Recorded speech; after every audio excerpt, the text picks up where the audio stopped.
Okay, guys, welcome back to the channel. Today is November 30th, and the reason why this day is important is because this was the last day of November when we were going to give Dana Coverstone the opportunity to see if what he said came to pass. So what we know from his video way back in I think it was June, is that it's clearly not an exact timeline of whatever's going to happen. If you thought that he was a fortune teller looking into a crystal ball, he is not that. I'm not saying that there were not elements of truth in the things that he saw, but he did not see the future, at least with calendar dates circled or not. He did not see the future. So, and again, he never said that he was a prophet, but I think we all kind of hoped and believed that he saw something that we weren't privileged to see and that we could put trust in that. That doesn't diminish my faith in a God that can show dreams unto people that are prepared. Doesn't change that at all. He just wasn't one that saw the future, that's all. Now, does it mean that the things that he saw couldn't come to pass at some stage in the next couple weeks? I don't know. And today what we're going to talk about is the clock winding down. So tomorrow is going to be December 1st. As we all know, the Electoral College meets on December 14th. So right now we have 14 days for something to change. If it doesn't change, we can all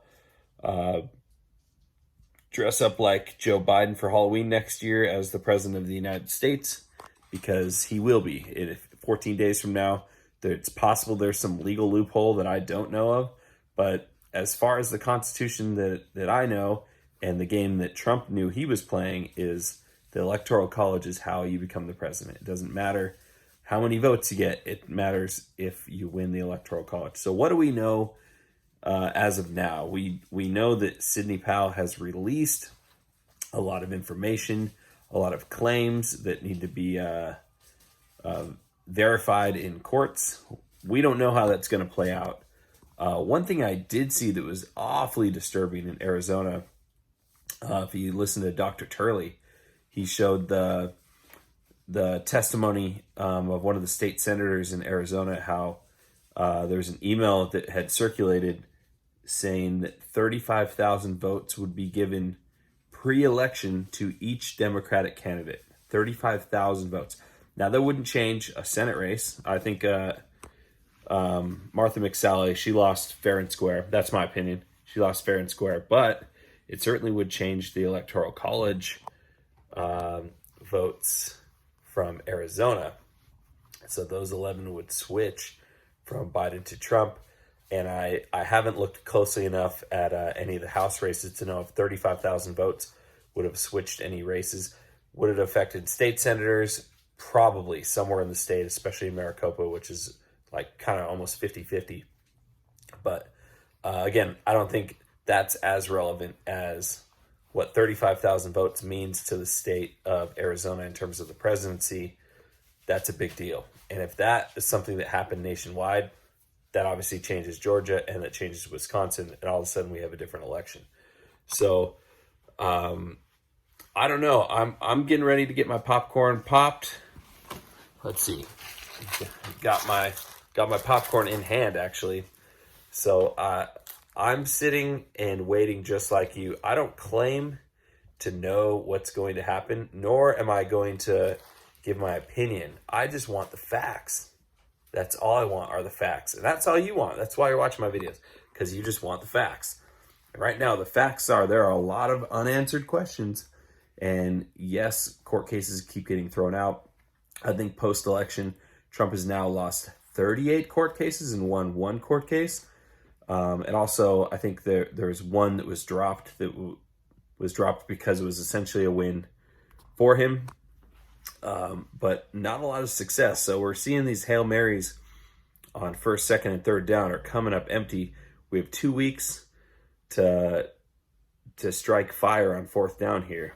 I don't know what you guys think is going to happen. In my heart of hearts, and this is just me personally, as someone with no skin in the game, And again, I don't know how much the president can personally alter my life in a 4-year span. I do know that depending on who the president is, the economic climate could change drastically for those who are opening businesses and getting grants and access to funding and global trade. That could change a lot.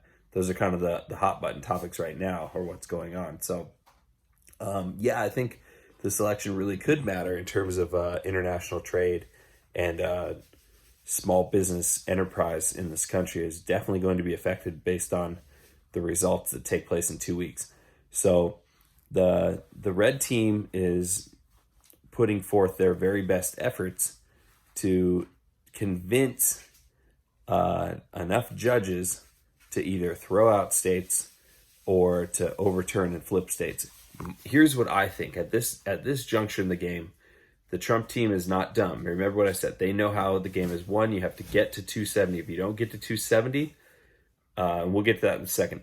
If you don't get to 270, then it gets decided in another fashion, which would be advantageous to Trump. So if Biden's at 306 right now, they can get those 20 in Pennsylvania thrown out. I almost honestly believe that's going to happen. Like, the Pennsylvania Electoral College votes are either going to flip to Trump or get thrown out completely. So there's 20 right off Biden's total. Now he's down to 282.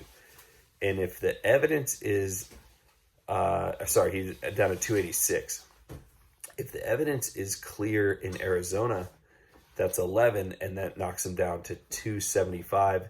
And now you would just need either Wisconsin, where it's a 20,000 vote advantage, or Georgia, which is around a 10,000 vote advantage, to flip or get tossed. If that were to happen, no one gets to 270, and then the House of Representatives decides on the president, and the Senate decides on the vice president, which basically means that Mike Pence would be a lock to be the vice president of the United States. There are more Republican controlled states than there are Democratic controlled states. It's, I believe, 26 to 24. Each state gets one vote. So even California, with its 55 Electoral College votes, only gets one vote in the House. So each state, even Wyoming and California, are exactly equal. And Trump, assuming, even though we know there are a lot of establishment Republicans in the House, you would fairly safely assume that Trump would win 26 to 24. If that were not the case, if Trump somehow did not win in the House from the House delegation, it would be a Biden and Pence presidency, which would be insane. And it's theoretically possible. I think the angle that the Republicans are going for is for the Electoral College to not be able to reach 270, and for the House to decide on the president. That's really the only angle I see, because unless there's enough evidence to overturn a state and flip it to Trump, not just cast doubt on the validity of the state's election, it'd be very difficult for Trump to win outright in the Electoral College. So that's kind of where things are at. If you like the video, go ahead and give it a thumbs up. If you don't like it, give it a thumbs down. Leave me a comment. Let me know what you think. Again, this isn't to discredit Dana Coverstone for being a good Christian and a man of God and trying to do his very best to hear the voice of the Lord. I just personally do not believe he saw the future. That doesn't mean that when he saw Trump winning that he was wrong, but he definitely didn't see the future based on specific calendar dates or anything like that. So it remains to be seen. And I can say whatever I want about him, because by the time you see this, it will be December 1st, the day that he said we could say whatever he wanted. I'm awaiting one of his videos. I want him to address some of the claims he made and see if anything gets retracted, or he's willing to, or if he doubles down on some of the claims, and we'll just go from there. Either way, 14 days. That's all there is. All the pony shows, all that, it all goes away in 2 weeks. So we'll just pop our popcorn and wait and see. Anyways, guys, God bless. Have a great night.